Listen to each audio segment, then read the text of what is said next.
6절 말씀입니다.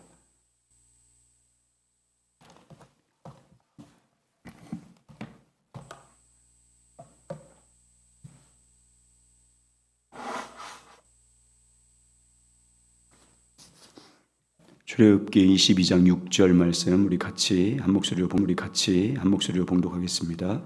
시작.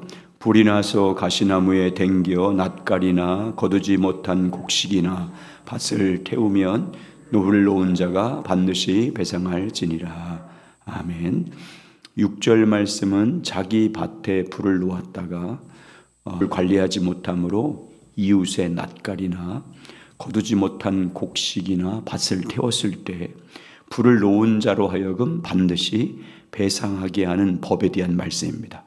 6절 다시 한번 읽겠습니다. 시작. 불이 나서 가시나무에 댕겨 낫갈이나 거두지 않은 곡식이나 밭을 태우면 불 놓은 자가 반드시 배상할지니라. 아멘. 낫갈이는 열매가 달려있는 곡식을 쌓아놓은 것을 말합니다. 아직 수확하지 않고 거두어서 쌓아둔 알곡이 붙어있는 곡식단을 쌓아둔. 당시 농경사회에서는 다음 해 농사를 대비하기 위해서 밭에 불을 놓아서 태웠습니다. 땅 속에 숨어있는 병충, 해충들을 죽이기 위해서 자기 밭에 불을 놓았습니다. 그런데 밭에 불을 놓았다가 남의 낫가리를 불로 태우는 일이 발생했습니다. 밭에 불을 놓았다가 불을 관리하지 못함으로 이웃 밭에 거두지 못한 곡식단을 불로 태웠습니다. 불을 놓은 사람의 부주의함으로 이웃집의 밭을 불로 태우는 일이 발생했습니다. 그러면 반드시 피해를 당한 이웃 밭 주인에게 배상하도록 지금 율법은 말씀하고 있습니다. 오늘 말씀은 불을 냈을 때의 경우 배상법에 대한 말씀입니다. 오늘 배상법에 대한 말씀은 고의적이거나 악의적으로 낸 불이 아닙니다. 불을 발생한 사건에 대해서 배상해 주는 법에 대한 말씀입니다. 그리고 오늘 배상법에 대한 말씀은 유목민이었던 이스라엘 백성들이 가나안 땅에 정착을 했을 때를 위해서 준 율법입니다. 가나안 땅에 들어가서 그들의 농사법에 익숙했을 때를 대비해서 제정해 준 배상법입니다. 6절에 나오는 가시나무는 울타리용 나무를 말합니다. 내 밭과 이웃의 밭의 경계를 표시하기 위해서 심어놓은 나무입니다. 내 포도원과 이웃의 포도의 경계를 삼기 위해서 주변에 둘러쳐진 울타리용 나무입니다. 오늘 말씀은 불을 놓은 자가 반드시 배상하게 하는 율법입니다. 불을 놓은 자가 부주의함으로 불을 관리하지 못해서 이웃의 밭이나 곡식과 같은 재산상 큰 피해를 입게 했을 경우에 불을 놓은 자가 배상하는 법입니다. 불의 위력과 위험을 알면서도 불을 잘 관리하지 못하면 이웃에게 큰 피해를 준다는 것을 알면서도 안일하게 불을 관리함으로 등한히 여김으로 이웃 집 재산을 불로 태웠을 경우 배상하는 법입니다. 지금도 가끔씩 볼 수 있지만 제가 어릴 때만 되면 밭에 불을 많이 놓았습니다. 씨 뿌리기 전에 병충해를 박멸하기 위해서 자기 밭에 불을 놓아서 태웠습니다. 지금도 봄이 되면 자기 밭에 불을 놓는 것을 볼 수 있습니다. 그런데 봄에 밭에 불을 놓을 때가 되면 바람이 많이 불었습니다. 밭을 태울 때가 되면 봄바람이 아주 강하게 불었습니다. 그래서 불을 놓은 사람이 불을 관리하지 못함으로 이웃집 낫가리를 다 태웠습니다. 이웃 밭을 다 태웠습니다. 심한 경우는 그 불이 산에 옮겨 붙어서 온 산을 다 태워버렸습니다. 심지어 불을 놓은 사람이 번져가는 불을 끄려고 뛰어들었다가 불에 타 죽은 사고도 제가 어릴 때 발생한 것을 보았습니다. 불을 놓았다가 이웃집의 재산뿐만 아니라 산까지 다 태우는 사건이 발생해 주는 주 원인이 무엇입니까? 불을 놓았다가 이웃 사람의 재산까지 다 전소시키는 주 원인은 바로 불을 놓은 사람의 부주의함 때문입니다. 자기 밭에 불을 놓은 사람이 불을 잘 관리하지 못해서입니다. 불을 관리하는 것을 소홀히 여김으로 이웃의 재산과 생명까지 피해를 줍니다. 그래서 하나님께서는 율법을 통해서 불을 놓은 자로 하여금 반드시 배상하게 했습니다. 이웃 재산에 피해를 준 것에 대해서 철저하게 배상하도록 했습니다. 이 불 처리, 불 때문에 관리를 소홀히 하면 이웃의 삶에 송두리째 태워버리는 것이 있습니다. 불처럼 부주의하게 사용하면 이웃의 생명까지 빼앗는 것이 있습니다. 불이 온 산을 태우는 것처럼 비록 작지만 잘못 사용하면 지옥불처럼 이웃에게 고통을 주는 것이 있습니다. 우리 몸의 지체 가운데 관리하지 못하면 다른 사람에게 치명적인 상처를 주는 지체가 있습니다. 그것이 무엇입니까? 우리 혀의 말을 제어하지 못하면 우리가 하는 말은 불처럼 이웃 사람을 다 태워버립니다. 우리 혀의 말을 부주의함으로 사용하면 온 집을 다 태우는 불처럼 이웃의 삶의 수레바퀴를 완전히 불살라 버립니다. 생각 없이 내뱉은 완전히 불살라 버립니다. 생각 없이 내뱉은 말 때문에, 지혜롭지 않은 내 혀의 말 때문에 지옥불과 같은 고통을 남에게 줄 수 있습니다. 그러면 나의 부주의함으로 함부로 내뱉은 말로 이웃에게 고통을 주면 반드시 어떻게 하라고 말씀합니까? 내 혀의 말을 제어하지 하나님은 반드시 어떻게 하라고 말씀합니까? 불 놓은 자는 반드시 배상할 것이라 라고 말씀합니다. 하나님께서 불 놓은 사람은 반드시 배상하라는 이 말씀의 영적인 의미가 무엇입니까? 나의 부주의한 혀의 말로 이웃에게 불을 놓으면, 고통을 주면 반드시 배상하라는 영적 의미가 무엇일까요? 말로 고통을 준 사람을 반드시 배상하게 한 말씀의 영적 의미가 무엇입니까? 하나님의 심판이 있다는 뜻입니다. 혀에서 나오는 말로 그 말을 함부로 사용해서 이웃에게 아픔과 고통을 주면 고통을 준 만큼 하나님이 반드시 심판한다는 말씀입니다. 자기 혀의 말을 제어하지 않고 부주의함으로 이웃에게 지옥불과 같은 고통을 준 자가 상처와 고통을 당한 사람에게 배상하지 않으면, 철저하게 회개하지 않으면 하나님께서 반드시 심판한다는 말씀입니다. 불을 놓은 사람을 반드시 심판한 것처럼 이웃의 마음과 삶에 말로 불을 놓은 사람도 하나님께서 반드시 심판한다는 말씀입니다.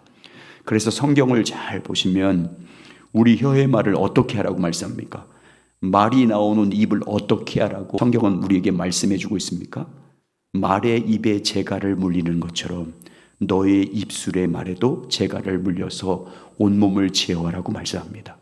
작은 키로 큰 배가 움직이는 것처럼, 작은 불로 많은 나무를 태우는 것처럼 네 입에서 나온 말도 지옥불처럼 강력해서 이 때문에 혀의 말을 제어하여 말에 실수가 없는 자가 되라고 말씀합니다.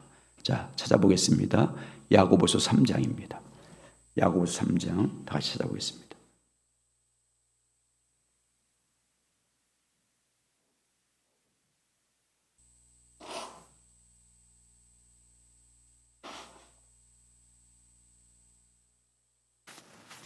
야고보서 3장 2절부터 6절입니다. 야고보서 계속 3장 펴놓으세요. 3장 2절부터 6절 같이 있습니다. 시작. 우리가 다 실수가 많으니 만일 말에 실수가 없는 자라면 곧 말에 실수가 없는 자라면 곧 온전한 사람이라 능히 온몸을 굴레 씌우리라. 우리가 말들의 입에 재갈을 물리는 것은 우리에게 순종하게 하려고 그 온몸을 제어하는 것이라. 또 배를 보라. 그렇게 크고 광풍에 밀려가는 것들을 지극히 작은 키로 쉬고 사공의 뜻대로 우면 이와 같이 혀도 자기 지체로 돼 큰 것을 자랑하도다. 보라, 얼마나 작은 불이 얼마나 많은 나무를 태우는가. 혀는 곧 불이요 불의의 세계라. 혀는 우리 지체 중에서 온몸을 더럽히고 삶의 수레바퀴를 사르느니 그 사르는 것이 지옥불에서 나느니라. 아멘. 그리고 여러분, 지금까지 사람들을 보십시오. 사람들은 수많은 짐승, 새, 벌레, 바다의 물고기까지 다 길들여 왔습니다. 사람들은 수많은 동물들을 지금까지 다 길들여 왔습니다. 그러나 사람들이 능히 길들이지 못한 것 하나가 있습니다. 그게 뭡니까? 자기 입에서 나오는 말을 길들인 사람은 한 사람도 없습니다. 길들이지 못한 입에서 쉬지 않고 악이 나옵니다. 사람을 죽이는 독이 나옵니다. 우리 입에서 나오는 말이 악독이 가득합니다. 3장 7절부터 8절 보시죠. 계속 있습니다. 7절 8절 시작. 여러 종류의 짐남이 길들일 수 있고 길들여 왔거니와 혀는 능히 길들일 사람이 없나니 쉬지 아니하는 악이요 죽이는 독이 가득한 것이라.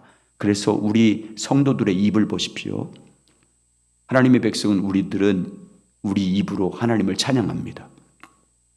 주 하나님을 찬양하고 하나님을 찬양합니다. 주 하나님을 찬양하고 찬송하고 경배합니다. 그리고 하나님을 찬송한 그 입으로 하나님의 형상대로 지음을 받았던 사람들이 어떻게 합니까? 저주가 나옵니다. 하나님을 찬양한 그 입술에서 다른 사람을 향해서 악독을 쏘서 찬송과 저주가 함께 나옵니다. 한 입에서 쓴물과 단물이 나옵니다. 한 입으로 찬송과 저주가 나오는 것은 있을 수 있는 일이라고 말씀합니까? 성경은 어떻게 말합니까? 한 입에서 축복과 저주가 나오는 것이 옳다고 말씀합니까? 어떻게 말씀합니까? 있을 수 있는 없는 일이라고 말합니다. 한 입에서 축복과 저주가 나오는 것은 그건 있을 수 없는 일이라고 말합니다. 마땅치 않은 일이라고 말합니다. 10절과 11절. 야고보서 3장 10절과 11절. 시작. 이것으로 우리가 주 하나님을 찬송하고 또 이것으로 하나님의 형상대로 지음받은 사람을 저주하나니 한 입에서 찬송과 저주가 나오는다. 내 형제여, 이것이 마땅하지 아니하니라. 이것이 마땅하지 아니하니라. 있을 수 없는 일이다, 그 말입니다. 한 성도의 입에서 하나님을 찬송하는 것과 믿음의 형제를 저주하는 말이 나오는 것은 있을 수 없는 일이라, 그 말입니다. 비유로 뭐라고 말합니까? 한 샘에서 단물과 쓴물을 나는 것을 보았느냐? 무화과 나무에서 감람나무 열매가 맺혀지는 것을 보았느냐? 포도나무에 무화과 열매가 맺혀진 것을 보았느냐? 그런 일은 있을 수가 없다. 11절 12절 시작. 스몽에서 어찌 단물과 쓴물을 내겠느냐? 내 형제들아, 어찌 무화과 나무가 감람 열매를 포도나무가 무화과를 맺겠느냐? 이와 같이 짠물이 단물을 내지 못하느니라. 그러면 여러분, 왜 성도들 입에서 찬송과 저주가 동시에 나오는 겁니까? 있을 수 없는 일이라고 하는데 하는 사람의 입에서 쓴물과 단물이 나오는 이유가 뭘까요? 마땅치 않은 일이라고 하는데 왜 성도의 입에서 단물이 나오지 않습니까? 왜 저주 악독이 나올까요? 그 마음 중심에 예수님이 계시지 않아서입니다. 그 마음 중심에 예수님이 나의 주님으로 영접하지 않아서입니다. 믿는다고는 하지만, 예수 믿는다고 하지만 마음의 샘 근원이 주님이 아니에요. 자기입니다. 타락한 본성입니다. 입으로는 주여 주여라고 부르지만 마음의 샘 근원이 예수님이 아닙니다. 예수님을 모시지 않기 때문에 입에서 악독이 나오는 것입니다. 하나님을 찬송하는 것처럼 보이지만 실제로는 마음의 근원에 예수님이 계시지 않기 때문에 그 입에서 마음에 있는 악독이 나오는 것입니다. 예수님이 하신 말씀으로 하면 그 사람 마음에 아직 성령이 계시지 않아서입니다. 예수님을 믿는 것처럼 보이지만, 성령님이 그 마음에 있는 것처럼 보이지만 실제로는 성령님이 그 마음을 간 쓴물이 나오는 것입니다. 그래서 예수님 말씀하지 않습니까? 성령이 그 사람 안에 계시면 그 배에서 생수의 강물이 나온다. 자, 찾아보시죠. 요한복음 7장입니다. 요한복음 7장 37절과 39절입니다.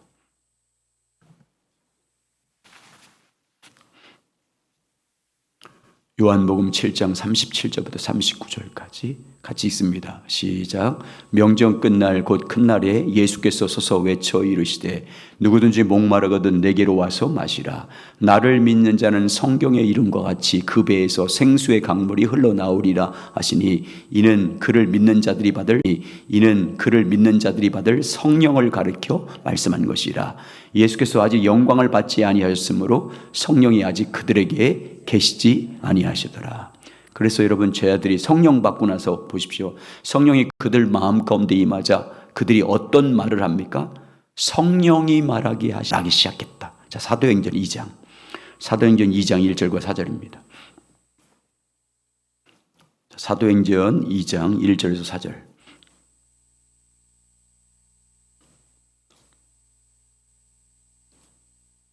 같이 읽겠습니다. 사도행전 2장 1절과 4절입니다. 설날이 이미 이름에 그들이 다 같이 한 곳에 모였더니 호련히 하늘로부터 급하고 강한 바람 같은 소리가 있어 그들이 앉은 온 짐에 가득하며 마치 불의 혀처럼 갈라지는 것들이 그들에게 보여 각 사람 위에 하나씩 임하여 있더니 그들이 다 성령의 충만함을 받고 성령의 말하게 하심을 다른 언어로 말하기 시작하니라. 그들이 다 성령의 충만함을 받고 성령이 말하게 하심을 따라 다른 방언들로, 다른 말들로 말하기 시작하니라. 하나님의 성령이 그들 마음에 충만해지자 그들 입에서 생수의 강물이 흘러나옵니다. 단물이 나오기 시작합니다. 단물이 나오기 시작합니다. 성령의 말하게 하심을 따라 생명의 말을 하기 시작합니다. 성령의 인도하심을 따라 살면서 성령의 말을 하기 시작합니다. 여러분, 여러분의 입에서 나오는 말들을 한번 잘 살펴보십시오. 여러분 입에서 어떤 말들이 나오고 있는지 저녁에 조용한 시간에 혼자 오늘 하루 살펴보십시오. 너무너무 중요합니다. 여러분의 일상생활을 주의 깊게 살펴보십시오. 여러분 입에서 어떤 말이 나오고 있는지를 살펴보셔야 됩니다. 그게 여러분의 영적 상태이기 때문입니다. 여러분 입에서 나온 말이 주로 어떤 말을 하고 있는지 살펴보십시오. 찬송인지 형상대로 지음받은 사람이 악하고 저주하고 남을 욕하고 악독이 나오는지 한번 살펴보십시오. 예수님은 뭐라고 말씀해? 내 입에서 나오는 말이 내 영이다. 내 입에서 나온 말이 내 생명이다. 요한복음 6장 63절 살리는 것은 영이니 육은 무익하니라. 내가 너에게 이른 말이 내 영이요 생명이니라. 말씀을 우리라고 적용시키면 내 입에서 나온 이 말이 내 영이라 그 말입니다. 내 영. 내 입에서 나오는 내 말이 내 생명이라 그 말입니다. 다시 말하면 내 입에서 나온 말이 지금 나의 영적 상태다 그 말이에요. 내 입에서 지금 내뱉은 말들이 내 지금 생명의 상태인 거예요. 사망인 거예요. 말로. 내 근원이 성령인지 악령인지를 표현하는 게 내 말이에요. 내 마음을 지배하는 것이 생명인지 사망인지를 고백하고 있는 거예요. 여러분의 믿음을 말로 고백하고 있는 거예요. 표현하고 있는 거예요. 내 하는 말들은 내 표현하고 있는 거예요. 내 하는 말들은 내 신앙 고백을 지금 말로 고백하고 있는 게 내 말이에요. 여러분 마음의 주인이 예수님입니까? 자기입니까? 여러분 마음의 근원이 여러분 말을 한번 보시고 대답해 보세요. 속으로 생명인지 사망인지. 여러분 마음을 여러분 입에 나오는 말로 자기 마음 상태를 보세요. 여러분이 그리고 예수님 마음 중심의 주인으로 영접하시기 바랍니다. 그냥 주님 주의하지 말고 진짜로 여러분 마음 중심에 예수님을 왕으로 주님으로 영접하셔야 돼요. 성령님을 마음 중심에 영접하셔야 됩니다. 성령님 마음 중심에 보시고 성령의 통치하심을 받으셔야 돼요. 내 마음과 삶을 성령이 다스려 주기를 간구하셔야 돼요. 내 혀의 입까지. 성령 충만을 간구하셔야 됩니다. 그리고 성령의 말하게 하심을 따라 말하십시오. 성령의 감동하심을 따라 여러분 성령의 감동하심을 따라 여러분 성령의 감동하심을 따라 말을 하셔야 됩니다. 이 사람 저 사람 만나서 악독 내쏟지 말고 있는 날 없는 날 지어서 말하지 말고요. 여러분 눈 들은 말 다 내뱉고 누구 흉보고 악독을 내쏟고 그러지 말고 여러분 기억하고 내 상태구나. 이게 내 영의 상태구나. 내 생명의 상태구나. 믿음의 말을 하시기 바랍니다. 단물이 나오게 해야 돼요. 단물이. 성령 충만 받아서 성령의 말하게 하심을 따라 말을 하는 자가 되어야 됩니다. 그래서 여러분 혀의 말이 불이라고 하잖아요. 불 놓으면 안 됩니다. 여러분. 다른 사람에게 불 놓으면 안 돼요. 여러분의 말로. 불 지려면 반드시 보상을 하고 심판이 있다 그 말입니다. 그래서 여러분과 제 입에서 단물이 나서 하나님께 영광이 돌리기를 주의 이름으로 축복합니다. 내 입에서 합니다. 내 입에서 말해서 생수의 강물을 내므로 다른 사람을 살리는 자가 되길 바랍니다. 살리고 위로하고 격려하고 믿음으로 격려 이런 말이 나오도록 믿음의 말을 함으로 믿음대로 되길 주의 이름으로 축복합니다. 축복의 말을 함으로 그 복이 여러분에게도 임하길 예수님의 이름으로